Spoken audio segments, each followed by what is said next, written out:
This is Scott the Fix-It Guy. Today we're dealing with the BOSCH condensing dryer, and this one is not pumping out the water. So this kind of machine actually collects moisture inside of it in a sump area, and then it pumps it out. So this is the condensation filter. We remove the door, we remove the front housing. Here's the filter. We're going to pull that out and clean it underneath the sink. I'm going to get all the dirt out of there by just running it underneath some hot water. But the pump itself, which is located inside the sump well to the left, is not doing its job. When I turn it on, I know there's water caught in the sump, but it's not getting rid of it. I can feel to the left, I can feel where the pump is, and there's a little plastic tab that I can lift up on, which is the float. When I reach all the way to the top, it should activate the pump and get rid of the water, but that's not happening. So there might be a clog in the little tube that carries the water out of the dryer. I'm going to try to fix that, and also I'm going to check the the pump itself, to see if it might have a bunch of lint clogged in it, or if the pump is just not working. So I turned it back off. Here's that little tube. I wiped it off, and I'm going to just blow in there real hard.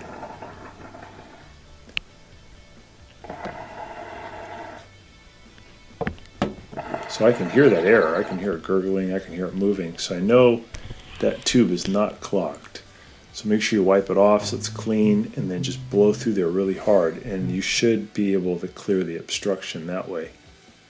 If you don't hear air moving, you don't hear the gurgling, it's still clogged, and you're going to need to clean that tube better.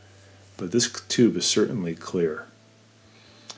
So it still seems like it's not getting rid of the water. So I'm going to do a little bit more work here. I'm going to unplug it, move it away from the wall, and now I'm going to remove these screws that hold on the top plate. I'll remove the top plate, and I'm actually going to remove the right side plate, if you're looking at it from the back, or if you look at it from the front, the left side plate.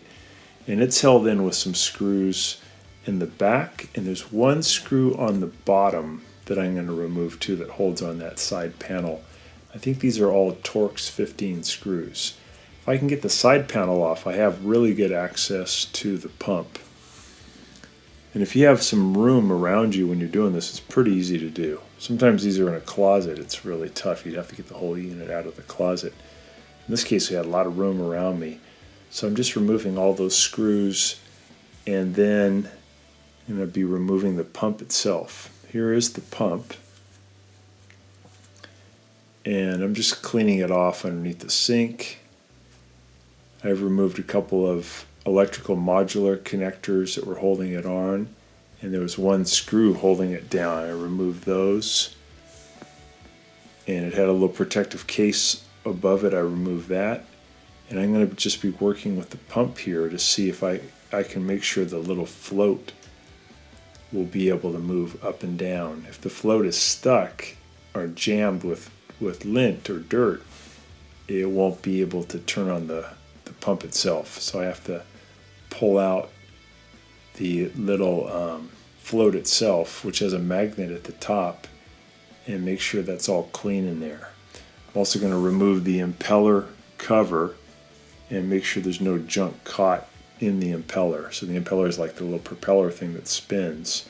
It has a little plastic case over it that you can gently pry up on the tabs, and you can remove that impeller cover and just make sure that the impeller is clear and it can spin easily. It's pretty rare that these pumps burn out where the motor just stops working. That is possible, and then you can just buy a new pump. But usually it's just a matter of cleaning either the float that goes up and down that activates the pump, or maybe one of the electrical connectors, or maybe there's a clog with the impeller, or there's a clog with the water leaving the pump through the tube. So we're just going to make sure that all that is clean. There's also this little switch at the top. I'm going to pry it back. This is the reed switch that's activated by the magnet. I'm just going to look at it, make sure it's okay, it's not corroded. So it looks dry. It looks like it never got wet. It's doing fine. I'm going to put it back in. When I put all this back together, the pump did work. I think it was probably just something clogging the tube itself. So now I'm using a turkey baster just to remove all the dirty water that was stuck in the sump. And then I'm going to wipe down the sump with some paper towels to get rid of all the kind of wet, dirty lint that builds up in there. It's almost like a mud that clogs up the whole works. So I'm going to remove all that. Usually what happens is water builds up in the sump from the dryer doing its condensation. That activates the float. The float activates the pump, and the pump pumps out all that water. But if the pump's not working, that water just builds up, and you might get an error code, or the dryer may just kind of overfill with water. It might actually kind of leak out the front. So I'm using the paper towels to get rid of all that remaining water, and also to get rid of mainly the little bit of lint that accumulates in there. And no matter how much you clean the filter, these things tend to still accumulate lint over the years.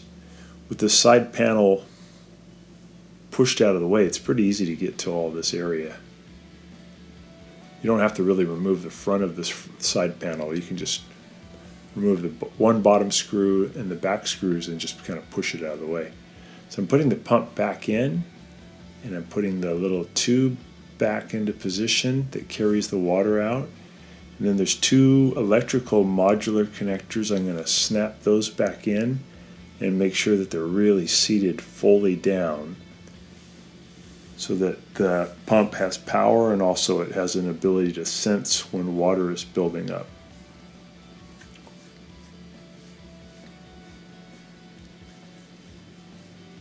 So I got everything back into position, and I'm going to give it a little test to plug it in.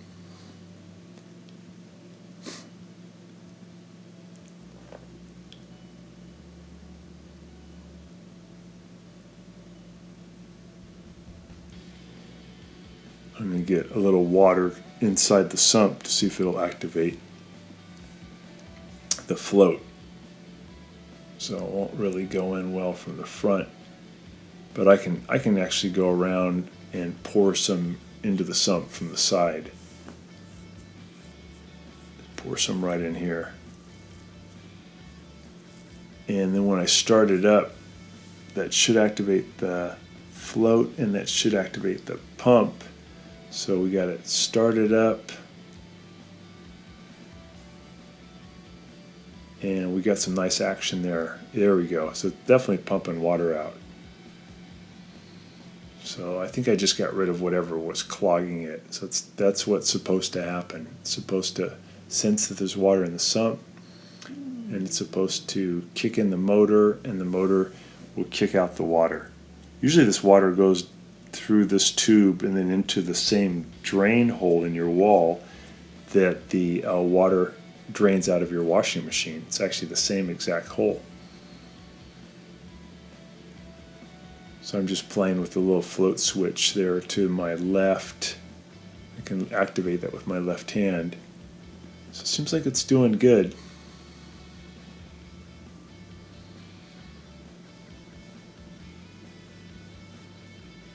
So now I've got it elevated, and just making sure that that wasn't just gravity, but the pump is actually pushing the water up above ground level. So that's definitely not a gravity feed, that's definitely the pump. So we know we got it cured. I just want to do all that testing before I do the reassembly. It's definitely working though. That's great. So we don't need a new pump, just needed a little bit of cleaning.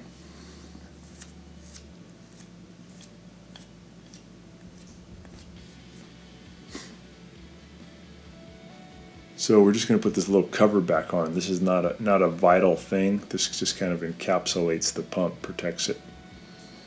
So this has got a modular connector in the back that you just push down on, and then the front, it has one little screw that holds the cover down.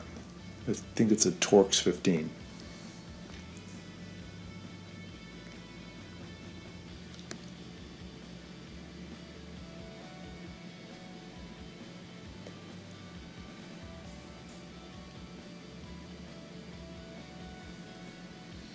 These are pretty good dryers. They last a long time, and you don't need a vent. You can do these without a vent. A lot of people use them in apartment buildings. Just got to keep them, got to clean the condensation, the condenser filter probably once every couple of weeks, get all the lint out. And every now and then you might have to clean the pump like this. This might be every 2 or 3 years. So we're just getting that side panel back into position. I'm making sure the bottom is going to just snap back into position. And I'll put one little screw there in the bottom. You can kind of see it where that screw goes.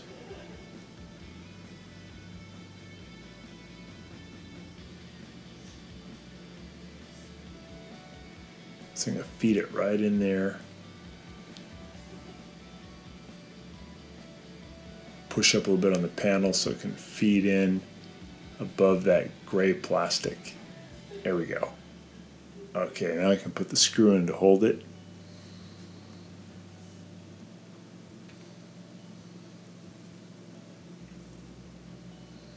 There's a Torx 15. Zip that in, and then there's about 5, I think, screws that go on the back of the side panel to hold it in. There's, I believe, 2 or 3 at the bottom that are designed to go into plastic. They have more of an aggressive thread. And then the ones that go near the top of the side panel, they're going into metal, and they have more of a machine, finer thread. So the screws are a little bit different. You can see the ones in the bottom are going into like a gray plastic, and then the ones that are going in higher are going into metal.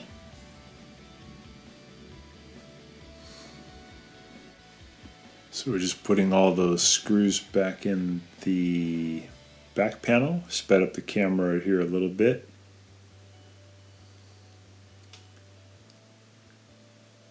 And we'll put one here at the top. Zip that in.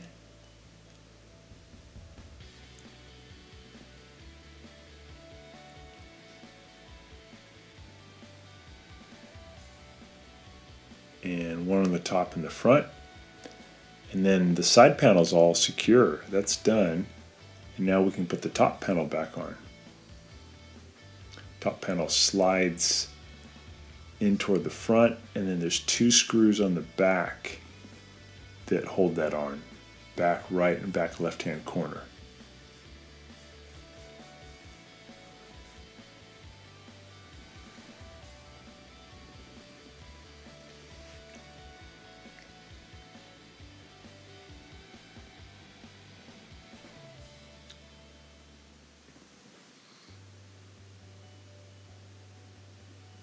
There we go.